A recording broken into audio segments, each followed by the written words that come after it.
Hello, hello. Hi.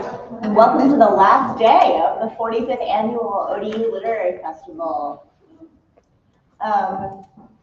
Right now, we have our very own Tim Seibles reading for us. This afternoon, we have the poet J.R. Lavielle is reading, and then at 5:30, S.A. Cosby will be reading, and then our closing reception at 7 p.m. at Elation Brewing, so this is a packed day. My name is Molly Maselli-Brown, and along with my co-director, Kent Wasco, I am directing this year's Literary Festival. I want to say a few thank yous before we get started. First of all, to Colin Strong and Sarah Glazer and Arts at ODU for all of their support, to the Office of the Dean and the Office of the President, to Woody Robinson and the wonderful folks here at the University Theater making all this run, and the folks at the ODU bookstore who have copies of Tim's most recent collection, and I think some of his other books as well down in front, which you can purchase after the reading, and which I'm sure he will be kind enough to sign for you. But I have the pleasure of introducing my colleague, Dr. Luisa Igloria, who's going to introduce Tim Seibles for us this afternoon. Luisa?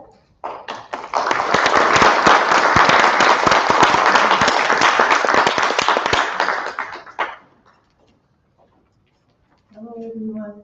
Hello. Can you hear me okay? Yeah. Great. So it's my pleasure to introduce our good friend Tim Seibles. And I want to start by saying one of the blurbs for his new book, Voodoo, Libretto, New and Selected Poems, is from the poet Liang Li. And it says, "The joy of reading Tim's poems is like overhearing a very smart, crazy neighbor's thoughts as they move from philosophical inquiry and praise for the everyday."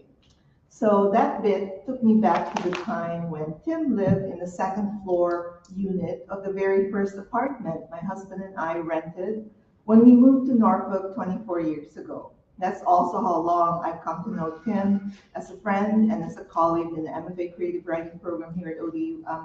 Former colleague that is, as he has sadly retired and left us all to plunder. And it's a bit wild to think of how much time has passed. So in 1998, when I joined the faculty, Tim happened to be the director of the 21st Annual Literary Festival, whose theme was Electric Boys Coming of Age. He very graciously invited me to join the roster of readers, including writers I'd only ever admired from a distance as a reader: Jacqueline Woodson, John McPhee, Robert Pinsky, Tony Hoagland, Liang Li, Jack Myers, among others. In other words, I was as starstruck as anyone else. So I found a brochure from that 1998 literary festival. So I was inspired by Bill Racer, who said he has all of them. And Tim had written in that brochure, "Whenever a nation gives in to fear and forces the yearning voice to be silent, that place goes dark. To keep the light, to clarify the heart, there are those who spend their lives finding the words that conduct this quiet lightning that turn the voice electric." Now, I would say that electric is also a very good word to describe the effect of Tim's poems, whose subjects and scope are wide-ranging and generous, and yet each time do the profound and magical work that all good art and poetry give us. Each time, they make it sound like they get you, that they are talking to you and you alone. Perhaps in part because of my awareness of my own position as an immigrant and poet of color, I was very glad to see Tim appointed to a 2-year term as Poet Laureate of the Commonwealth in 2016. And in 2020, I had the honor of being named to the same position, and I thought, big shoes to fill, right? But it also made me realize how important this opportunity is for foregrounding poetry's connection to our civic and social well-being. First, we need to imagine in order to create the conditions for experiencing freedom and possibility, and therefore change in our lives. Then there's this from the foreword to his most recent book, and I quote, "What can poetry mean?" Tim says. What can poetry do in a country where tweets and retweets of demented rhetoric can move millions to follow into a dim-witted and venomous alternative reality? I believe poetry can support and sometimes spearhead the resistance to bigotry and related dumbfuckery. I believe a poem can help us see, in both intricate and intimate terms, our shared vulnerability. It is no small thing that there are poets like Tim who consciously celebrate vulnerability as a strength rather than as a weakness. But the language of poetry comes from and addresses those places in our shared experience where we feel most human. Not only because we can be broken and hurt, but also because still we dare to seek out joy and hope and change. I'm sure all the students who have had the good fortune to pass through his classes and workshops will attest that Tim's sense of allegiance to writing and teaching poetry is formed out of this foundation. Whether he is writing of the existential dilemmas of Looney Tunes characters, or about a snail who is broken for the lack of kisses, an ant stealing a crumb way, way bigger than possible, or the world we want but still need to build. The most important thing a poet like Tim reminds us of is the possibility of love. Please welcome him to the stage, Tim Seibles.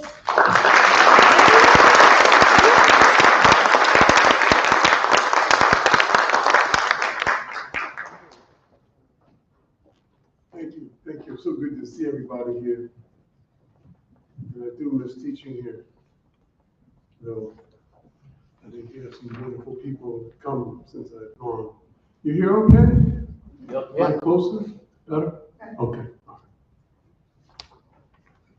I know that a number of people here are aspiring writers, and some of you perhaps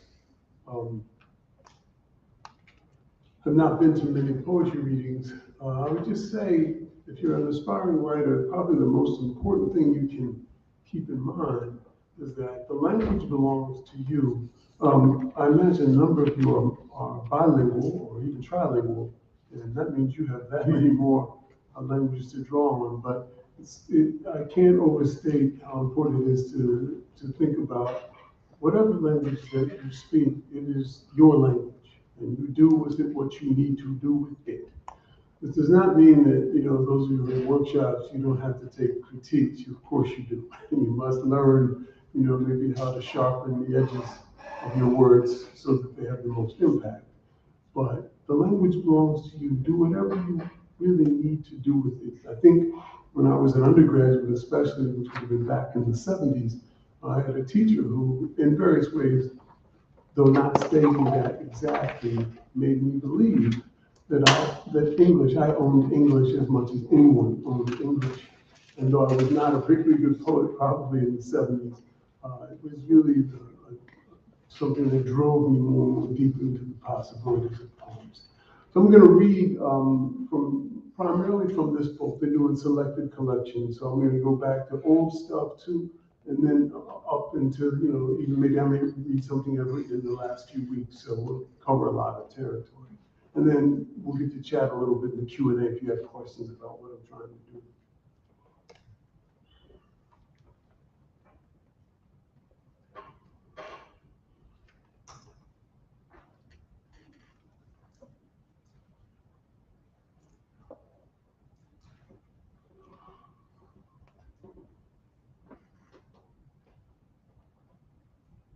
Let's start off with a newer poem from this book.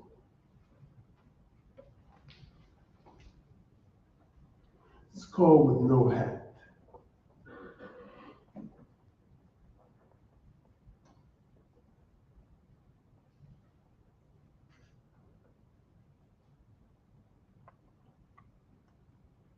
With no hat, no shirt, no pants, the poem walks the early afternoon.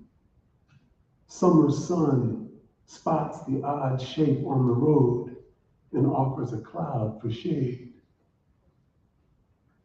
The poem is headed downtown with its revelations, its beauty, all the intricate parts finally open to to the general public who, though they tried to deny it, have always wanted to see beneath the vintage clothes.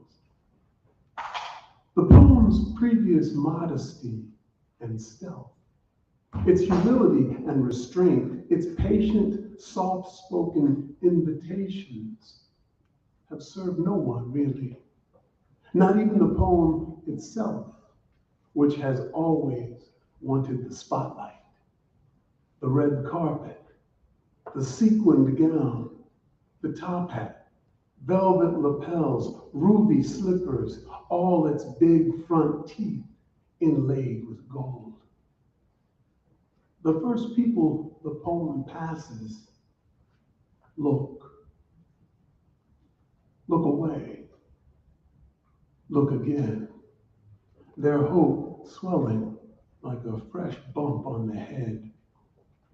One guy tries 911, but the 9 skips, then shimmies like a new disciple.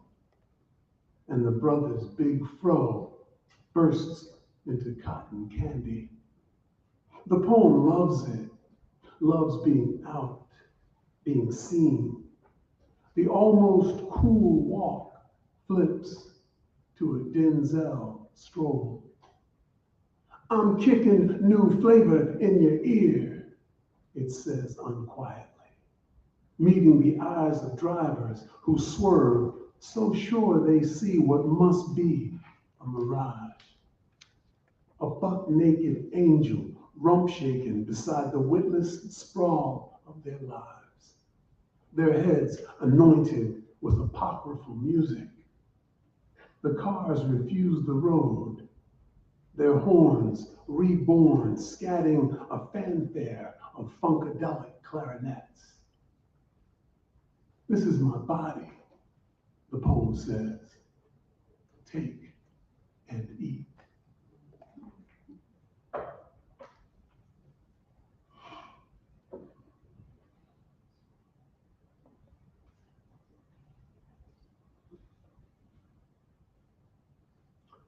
This is an older poem.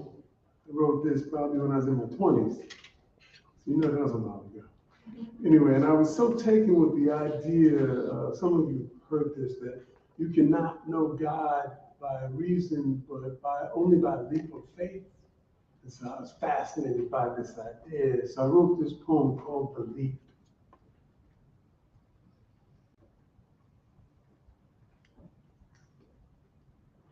It's morning.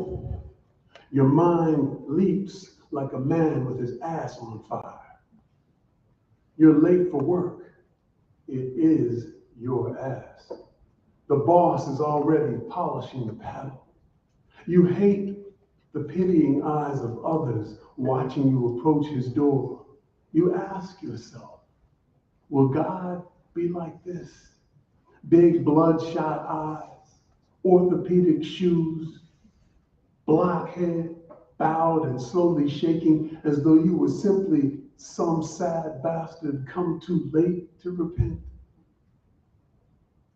You open the door. It is God, but she's beautiful and relaxed, wearing a tight black dress, sipping Manischewitz. There are your good friends. There are your parents. There's Perrier on ice. God smiles and opens her arms. You're stunned. You point to yourself. A music falls over you like a fleece. You're holding God's hand and touching God's hair. Her arm encircles your waist, and suddenly you taste the holy lips. You smack yourself and straighten up. But God says, don't be shy, and fingers your ear. You don't know what to do. Your father grins. That's God, son. It's all right. You feel so good so many places with such little effort. And to think you were an agnostic. After finding such a buddy, you will never work again, and you will not pretend you're Moses. You will simply live as though your brain were made of 100 drunken fish. It's morning. it will always be morning.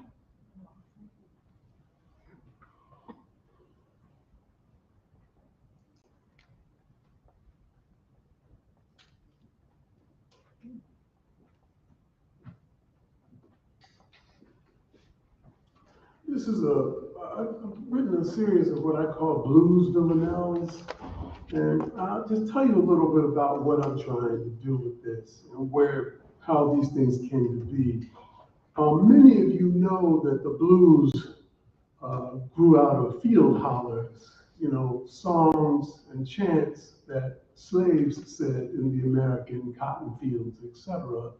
Those hollers became the blues. And the villanelle is a form, to my understanding, that was created by the peasants working the fields in France. We're talking hundreds of years ago, right? And so both of them use cadence and rhythm to create a groove, to carry the day, to make the work a little more easy.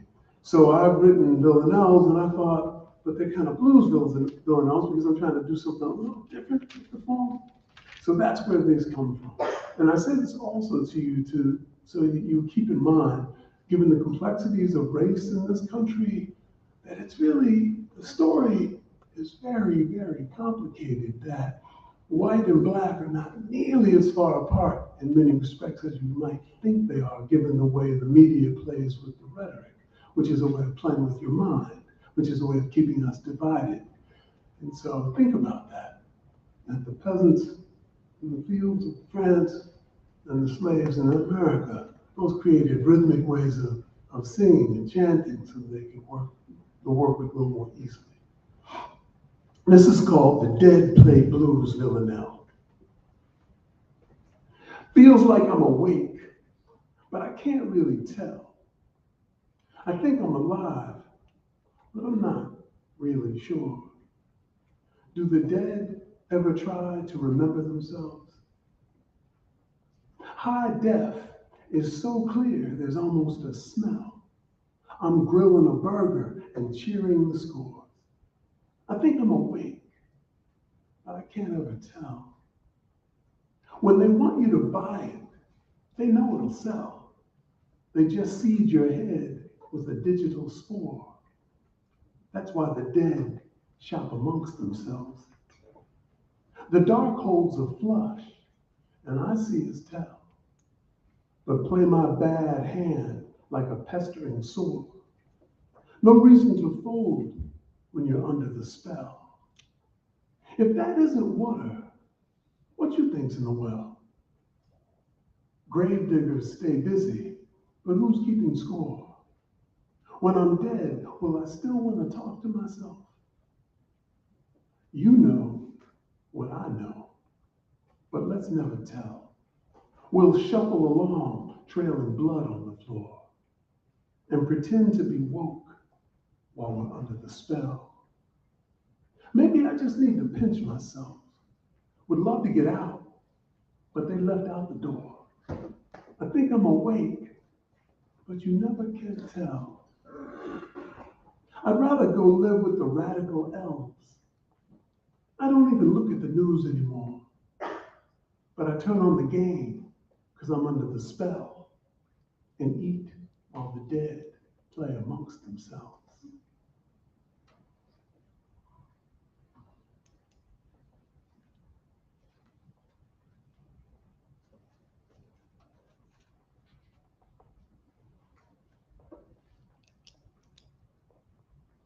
This is a poem called Visions. I wrote it after a poet named Stephen Dobbins.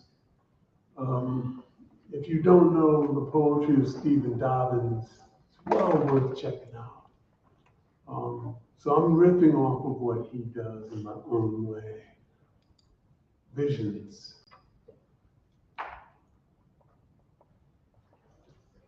These are the last days of summer. The sky, the cool colors of sunset make you think of things you had wanted to do in July, but put off till August. And now, September leans against the screen door like the sort of friend you try to avoid, but who catches your eye, waves, and comes in. A man and his cat step outside. The cat says, I don't know about you, but I'm about ready to kick somebody in the ass. This is the way cats confront the weight of broken promises and hardened injustice. However, from his position, one hand on the railing, the ghost-like shadow of an oak branch grabbing his shoulder, the man sees how flimsy his life has become. His aching wishes that dwarfed the city when he was young now scrattle and ratch like dead leaves in the schoolyard. The cat says, all these sultry sallies out here and don't nobody want to help my mojo grow? I got 6 inches of bulging hallelujah that says somebody gonna get religion and pretty damn soon. The cat believes in sex and the healing power of conjoined flesh. He believes the right kiss could relieve the tongue glitch that dribbles L's all over his speech.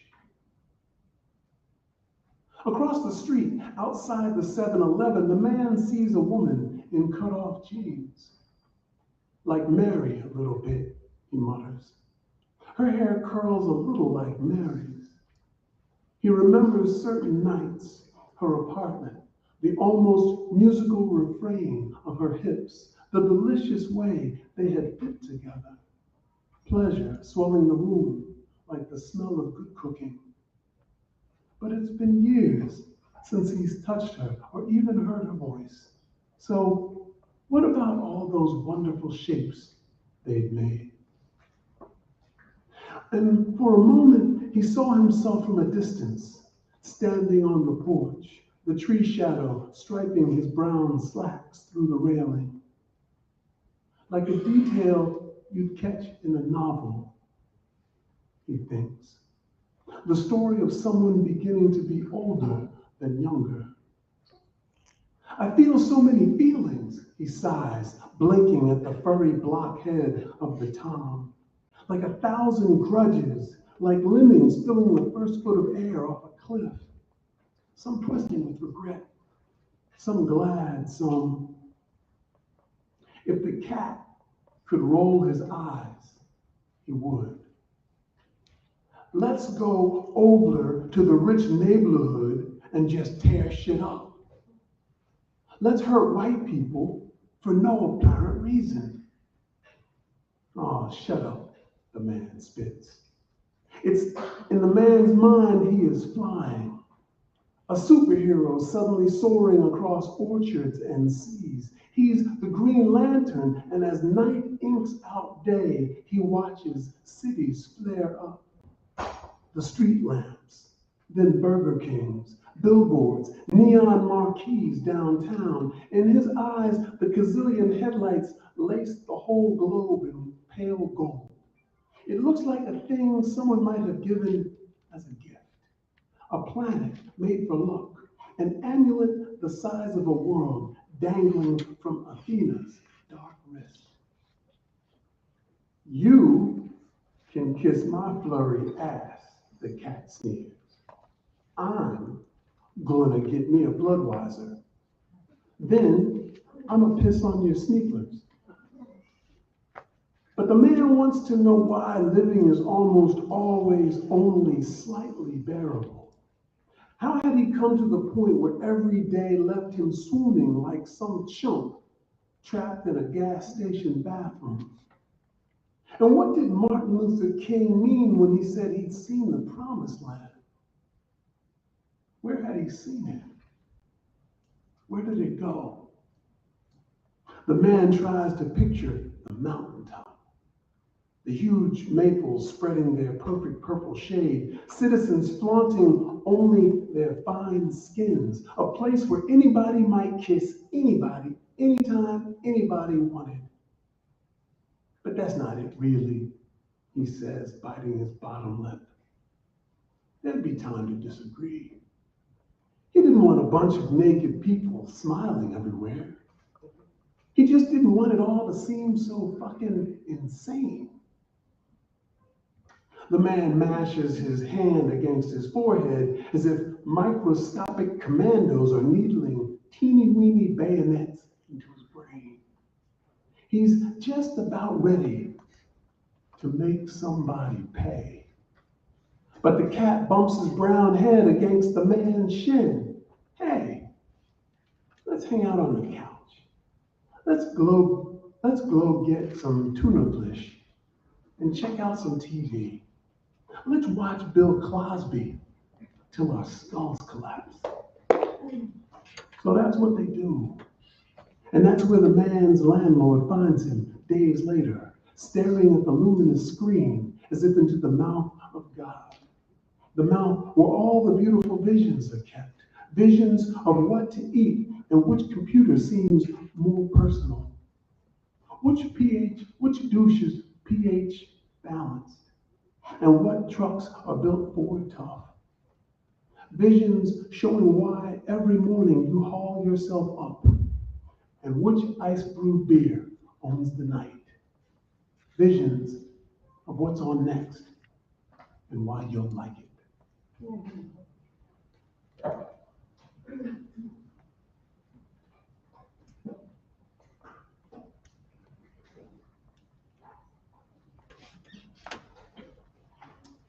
This is a persona poem in the voice of what I call a MAGA hat strategist.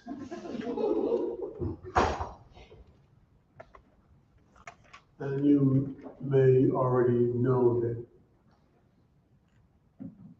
it's becoming a more dangerous time in our country than I certainly ever anticipated. This is actually from a series of poems, but I'll read the third one. This is called MAGA Hat 3 Strategy.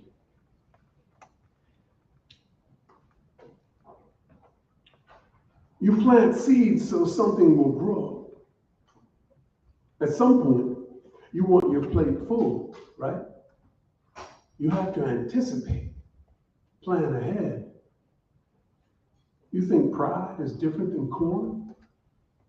You reap what you sow, like the Bible says. Once upon a time, we owned everything, even basketball. But we got fat, got soft, equality. Now you have miscegenation everywhere. Just think about that. If you fear winter, don't wait till December to start chopping wood. And there's been a cold front since the 60s, since the hippies and Dr. Kuhn. But springtime is coming. Feel that balmy breeze? Look after where you live. See about it and be about it, I always say. What we planted will decide how we'll eat, just like yesterday grew from all the yesterdays preceding.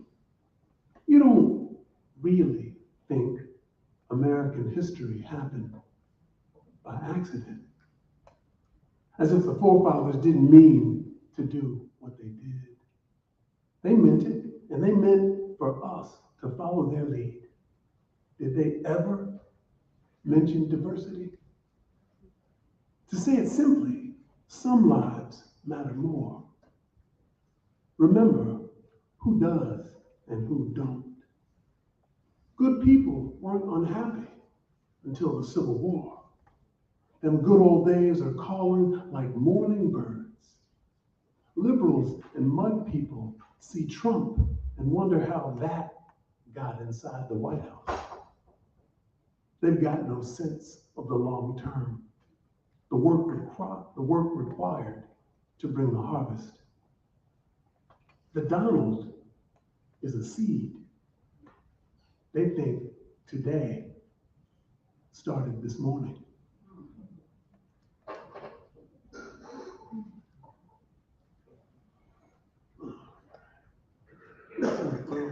got a little time.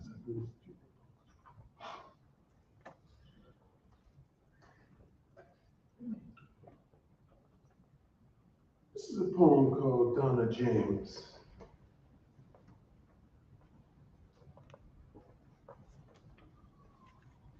I don't know if Cullen Strawn is in the audience, but this is for you, Cullen. Donna James.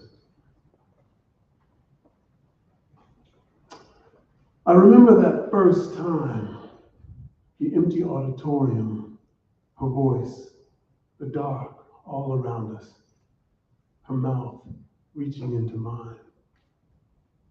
She was Tony's foxy older sister, and I didn't know why she wanted to kiss me.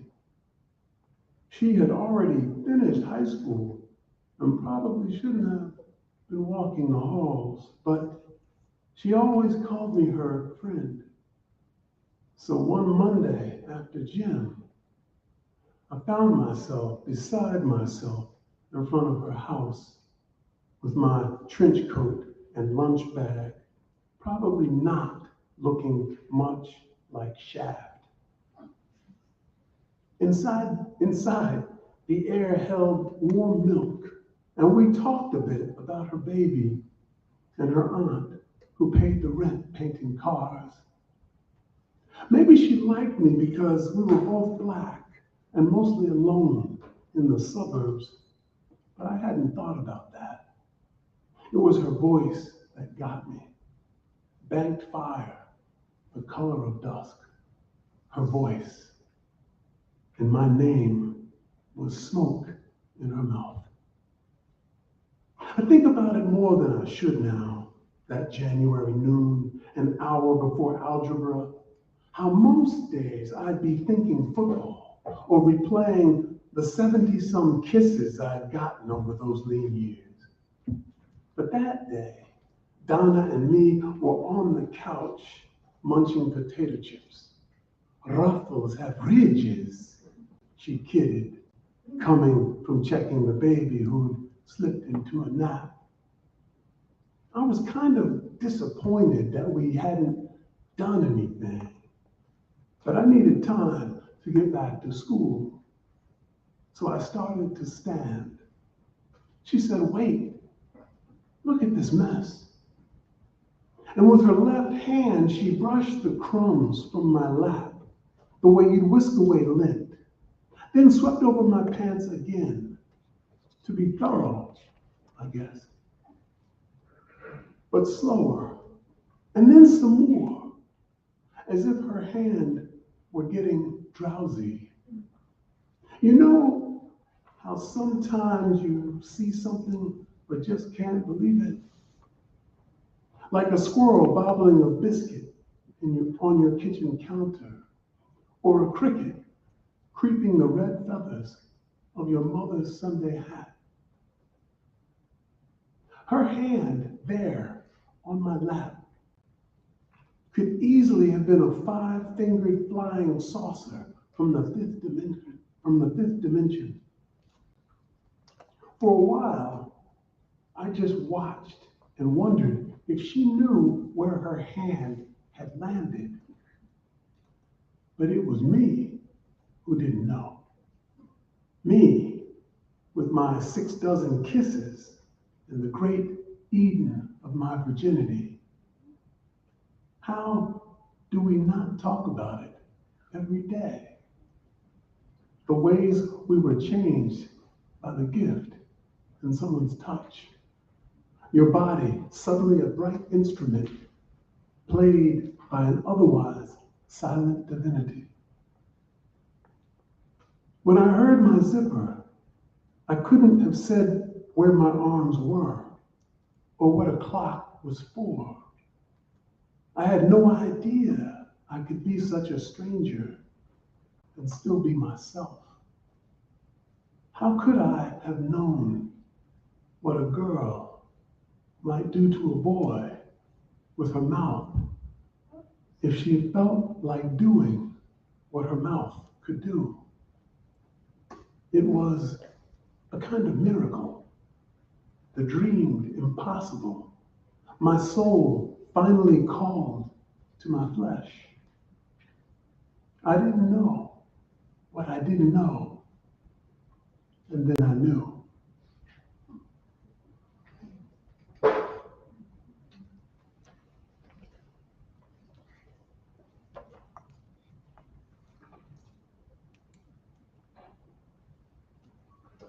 This is another blues villanelle. This is sometimes Freddie blues villanelle. And I'll just say this about it. Freddie, when I was a teenager, well, yeah, I guess a teenager, early teens, there was a kid in my neighborhood named Freddie Porter. And he was, I guess, my first encounter with schizophrenia. I mean, as a kid, you don't know about mental illness, right? And so I've been thinking about those days lately. I mean, not lately, I wrote this poem probably a few years ago now, but I was thinking about it a lot, how mysterious Freddie seemed, but people didn't really mess with him. I think about that now because some of you know, from depending on your neighborhood, if you're really different, people will mess with you. And sometimes people are not nice. But that's not what happened with Freddie. I think about that a lot sometimes. Sometimes Freddie blues villanelle. Sometimes Freddie would talk to the trees, and the brothers would just laugh half the time. But a few of them said, "Have mercy on me." Think about all that good sunlight you see, yet somehow the days peel away like rind.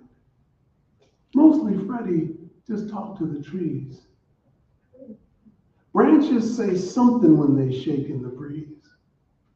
Believe what you want, but it could be a sign. Maybe they're saying, "Have mercy on me." Sundays, I sit with a brain full of fleas and listen to people speak for the divine. Wish they would go and just talk to the trees. Hiding a scream is like holding a sneeze. It's all you can do not to lose your damn mind. I see why people say, "Have mercy on me." I'm starting to list like a ship in rough seas. I guess you just have to laugh half the time and think about Freddie and walk with the trees. I look at my watch, but my watch is a tease. Or maybe it's always 9:15. Them thin little hands have mercy on me. Think about SpongeBob with his home in the sea. Wouldn't you visit if you had the time? Sometimes Freddie would talk to the trees. You can see why I say mercy, mercy on me.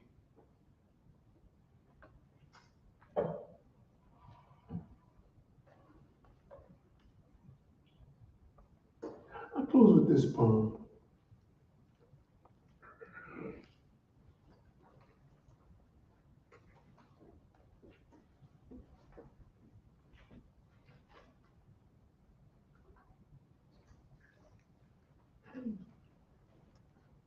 It's an allegory. It's called Amusement Park.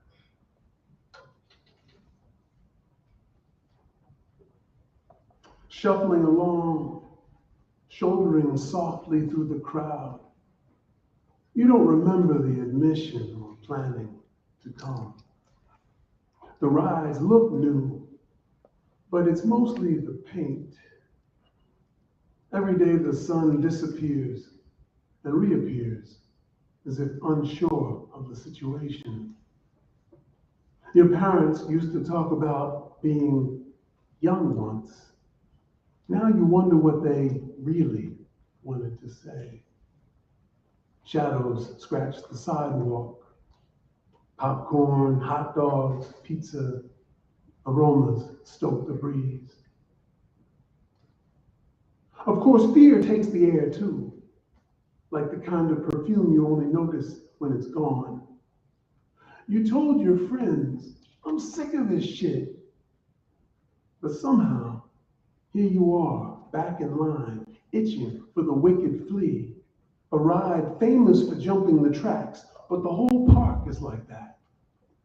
Even the cross-eyed calico creeps low to the ground as if ready for some bad surprise.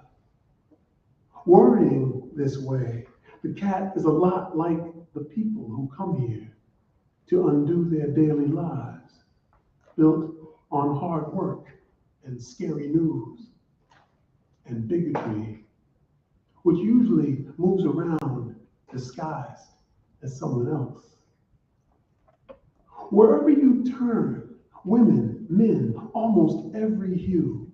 Some skin so dark it holds a hint of stars, other faces white as paper. Cinnamon gold, cocoa, with a kiss of brass. Of course, the fear is shared unevenly with all these colors and the history they recall. But the people remain lovely, enticing, a smorgasbord, ready to be consumed. And though strangers exchange harmless glances, each suspects the rest of playing a part in a story that seems impossible to explain, like the park itself, both natural and not, both deadly and full of fun. The crazy crook is the scariest, guaranteed to remix your mind, the neon wings. Some get on with glee, some with stolid faith, but you go half doubting, half hoping it'll be all right. Like your parents said, though lately you haven't seen them on any rides. Its height is legendary, the loop-de-loops ridiculous. Your friends believe it's the one ticket worth fighting for. That long first climb, the haphazard twists and dives, the whoops, the shrieks, and every time somebody yelling, "Look, Ma, no hands." Maybe the loudmouth is a superhero, ready to pretend the courage that might make death and his shiny badge back off. Or maybe he's just another dumb chump begging to be noticed in a world that repaints and forgets, refuels and drives on. Sit your simple ass down, you snap, while the crazy crook rolls over those bone-bending swerves that snatch the riders back to their busy, befuddled, stampeded lives, out of hand and harder, faster, as if some cranked-up kidnapper has everyone locked in his trunk and won't stop stomping the gas. The days blur. Each month honks by like a V of Canada geese. You spin around. Your friends keep testing their new knees. How did you get used to this? When did you forget how to sleep? What made your parents play certain words over and over? Job, success, love, responsibility. And where, exactly where, did they go?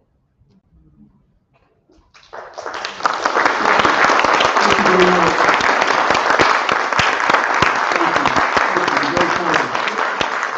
I just remember you used to thank you for the introduction. I can't remember. I think it was very good. Good job, Michael.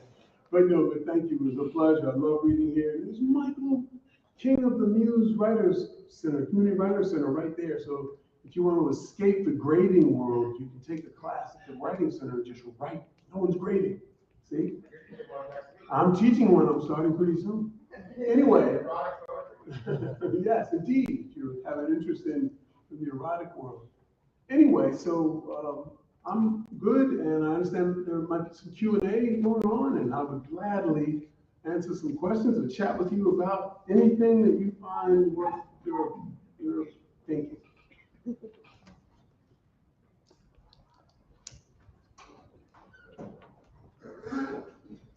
There's a question. question over there. Questions? Okay, I want to read an answer, but I do have a question. When you read is if you're reading it for the first time, every time. How do you actually do that? Well, you're very kind. So Tim, let me repeat her question so that our streaming audience can hear it. She pointed out something wonderful about your reading, which she said, when you read it, it sounds like you're reading the poem for the first time, every time. She wondered how you made that happen. Well, I'm glad you feel that way. I love reading poems. I mean, I certainly love to read my own poems, but I love reading poems. I just love reading poems. And so it's been a while since I've read a lot of these poems. I mean, I read them to myself sometimes, but that's rare. And so a lot of times when I'm reading a poem, it is somewhat of a discovery to me, a rediscovery for me, somewhat, you know. And so I'm not sure exactly how, but there's a pleasure I take in reading, and I think that maybe comes through.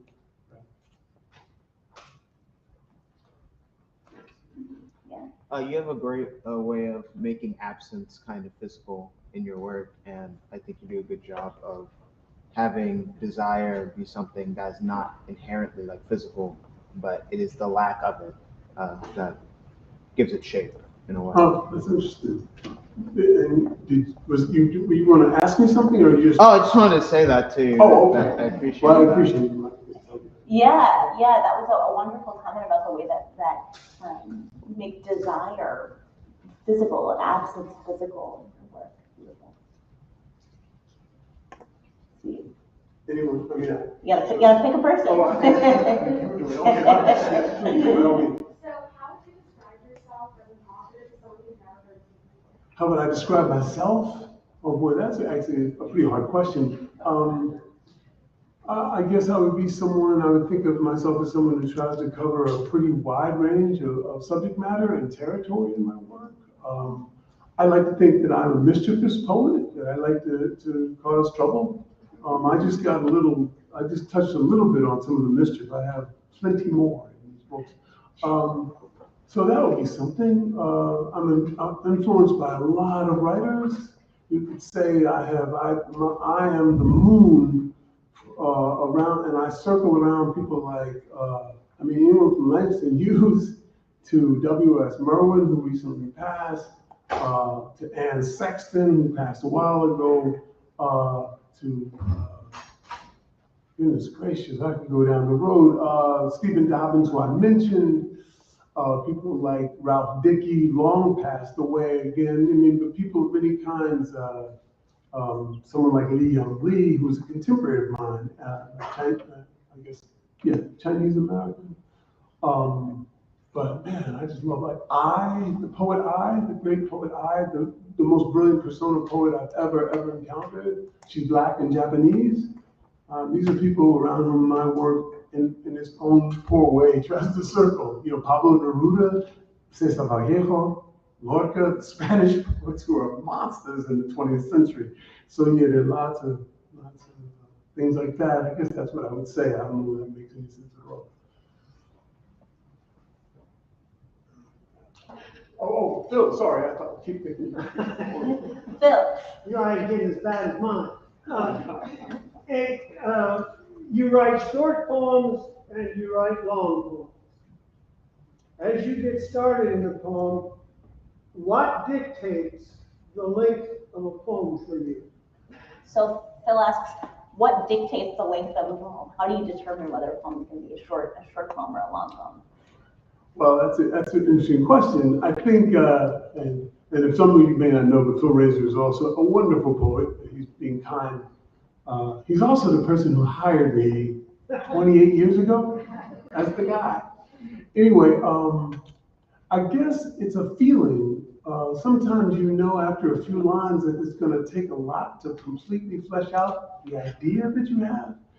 I'm not sure it's a knowledge that I could say, oh, I know this poem's going to be long. I'm not sure I've ever felt that way, but you start writing and then you see a different kind of door opens up in the poem, and then a different door, and another door, another one. You think, well, I've got to walk through all these doors if this poem's not going to feel complete. That's really what drives it. Now, something like a villanelle, for example, and I've extended the length of that poem. The standard villanelle is 19 lines. All my villanelles are 25, except for one. My very first villanelle was 19 lines of experimentally performed, but all the rest have been 25 lines. And so but even then, when I start a villanelle now, I know it's not going to be more than 25 lines because of the form.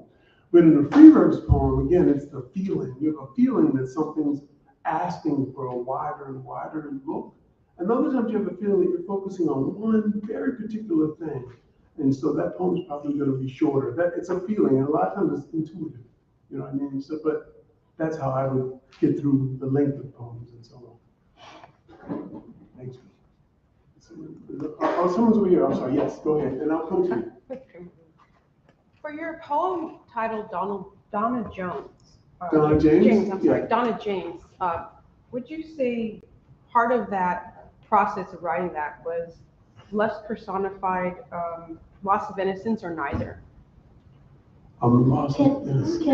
Will you repeat the end of that question one more time? Not a problem. So for Donna James, was some of the inspiration involved with that less personified loss of innocence, or would you say just neither of those options? So wondering about the poem Donna Kind of James. the inspiration behind it. Yeah, and what the inspiration behind it was. Well, for me, there are several things going on in that poem. One is there's a kind of magic in recollection. And so I'm very much interested in memory, and particularly those experiences in your life, younger life, that really kind of defined in some way who you were becoming. You know, now if you had asked me at 17, shortly after I had had my afternoon, that was an autobiographical poem, for example. Not all of them are. And I use the personal pronoun, not always, meaning it's me. But that one that's a memory of being a teenager. I would not have known then that it was a defining moment in terms of how I discovered my own sense of sexuality. But in retrospect, you realize that there's some things you never forget, you know. That poem begins with a kiss. I remember her kiss very distinctly. And even though I had kissed before, I'd never kissed anyone the way she could kiss, you know.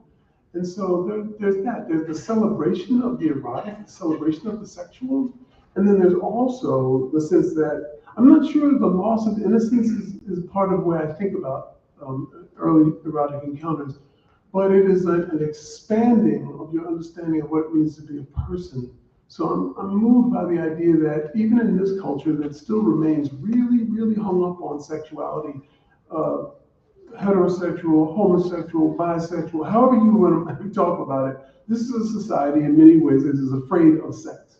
And so part of what I like to try to do in some of my work is to try to say, but this is life too. This is who we are also. And there's no shame in it. It's just part of being a person. You know, I am certainly an intellect, but I'm also a body.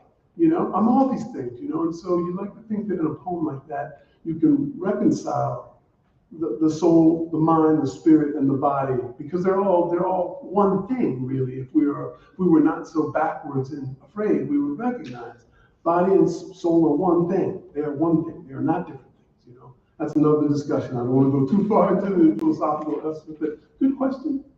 And I saw someone in the back. I'm sorry, I'll come right to you. You read poems from different points of your life, and I'm curious about what you think the biggest similarity of your poetry through the years and difference in your poetry through the years. That's a great question. So if I ask so it mentions that you read poems from various points in your life and career. She asks about what you think the greatest similarity in your work has been, or consistency in your work has been across the years, and then what the greatest difference or change that you see. That is a really good question. When I was putting this book together, this is the new and selected book, and this covers about 40 years of my writing life. So some of these poems, as I think I mentioned earlier, I was writing in my 20s, and then some of them I'm writing in my 60s.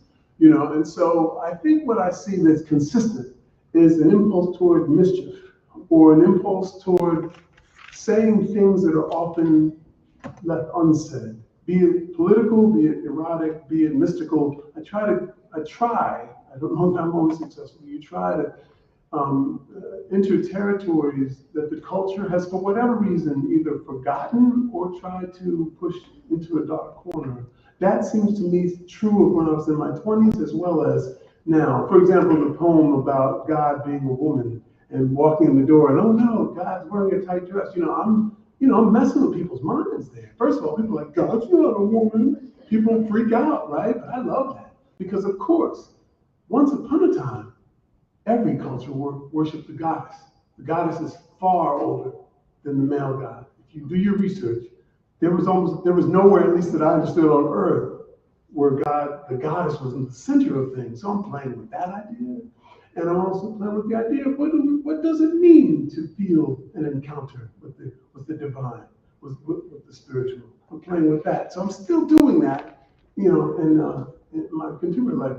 The main difference is probably the weight of life that I now live with. Both of my parents have recently passed. That weighs on me differently. I've lost a number of friends over the years. I'm getting to be an older man. I don't want to claim I'm being an old man yet, but I'm an older man. So the world, the immediacy of mortality has a greater impact on me in most every moment of my life, but certainly when I write now, I think I write with a kind of, I don't know, a sense of clarity about both the beauty and what's frightening about this life that maybe I wouldn't have had as a 25-year-old thinking, I'm going to live forever. We're having a great time, I'm playing basketball one day, tennis the next, basketball, we're hanging out with my boys at night. I'm not thinking about anything. All my boys are healthy and alive, right? As I've gotten to this age, though, I'm dealing with the fact that, no, this is unfortunately a short-term thing, that I love life, but I will leave it, sooner than I wish. And so that's something that has an impact on the way I think about language. I'm not sure how I can explain it better than that, except to say that perhaps I'm a little more sophisticated about language and a little more sophisticated about how to work philosophical notions into a poem. Maybe I'm a little more intelligent about those things. Beyond that, my understanding of structure in a poem is far more advanced than it was when I was 25. Now that I can say. I understand more about creating a long poem. I could never have written some of the long poems when I was in my 20s. I just didn't understand how to sustain the sense of dramatic tension. And I think I understand better how to do that now. Yes? Yeah, this is our final question. Okay. That's actually a perfect leeway to my question because I really love the storytelling aspect of all your poems. Thanks. It really was really encapsulating. So my question was, with poetry having what sort of rules, like vanilla have sort of rules of structure and form, do you follow the rules and do those help you tell the story in your poems, or do you break some of the rules in order to tell the story? Well, I think there are a couple. Let me tell I want our streaming audience to be able to appreciate that wonderful question. So Lannis mentions the wonderful storytelling aspect of your poems. I asked about whether following particular rules in poetry or in particular forms of poetry helps that storytelling aspect, or whether you find that it's the breaking of the moving outside of those rules that makes the storytelling possible. Well, I think there's a lot to what you asked. It's like anything else. It's like you would say this about, for example, if you were playing the saxophone or the guitar or piano, you gotta know your scales before you start messing around with scales, right? I think for a huge figure in my life, creatively, was Jimi Hendrix. And people talk about how inventive he was and how strange, but Hendrix practiced all the time, I bet he knew more scales than there were scales, probably. He might have invented his own scales in some cases. And so I really do believe that you gotta know, you have to have a really strong foundation in terms of what is possible in terms of narrative or lyrical poetry or lyrical narratives. You can blend them in different ways. My foundation, what foundation I have, is built out of the people that I've loved and read. When you're a young writer, and I still read heavily to this day, but as a young writer, man, I was reading poets, reading, you name them, man, I was trying to read them, And so that's how you get a sense of how structure operates in a poem. For example, I'm sure those of you who write fiction or essays, it's the same principle. You have to know how the language can move in a composition. You have to understand that. And I probably my best teachers in that regard, beyond the teachers who I actually had, were the poems that I loved, the poems that I read carefully. They taught me a lot about how to think through a poem. Because really what you're doing when you're writing is you're really thinking You're trying to create a structured form for your thoughts about God knows what issue or question, right? And so you watch other poets, other writers, how do they move from the philosophical to the daily common? How do they use images to amplify an abstract idea? How do they do it? And so you start to imitate people, and that's where my structural foundation came from. Neruda, Gwendolyn Brooks, as I said before, people like Langston Hughes, Georgia Douglas Johnson, certainly Stephen Dobbins, one of the great narrative poets of maybe the last 100 years, I don't know, but I love that guy. William Stafford, lyrical narrative, people that, they become part of the way you think about language. They become part of the way you hear rhythms and syntax. And so that's where the foundation comes from. So when I break rules, I'm clear on what I'm trying to do with that. But I'm not by any means trying to break rules. I only do what I feel I'm required to do by the poem, what the poem wants. If the poem wants me to use, something crazy or something that's goes left or something, I'll do it. If the poem is straight ahead and I can stay strictly true to a certain formal idea, I'll stay true. But it's good to know what your options are, and that's what reading and studying is. What a wonderful way to end. Thank you.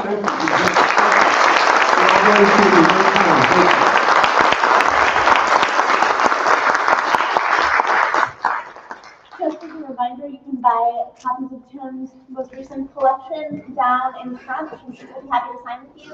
I hope you'll join us at 3 p.m. at the Barry Art Museum for reading by the poet J.R. LaBelle, and at 5:30 back here at the Theater for essay class.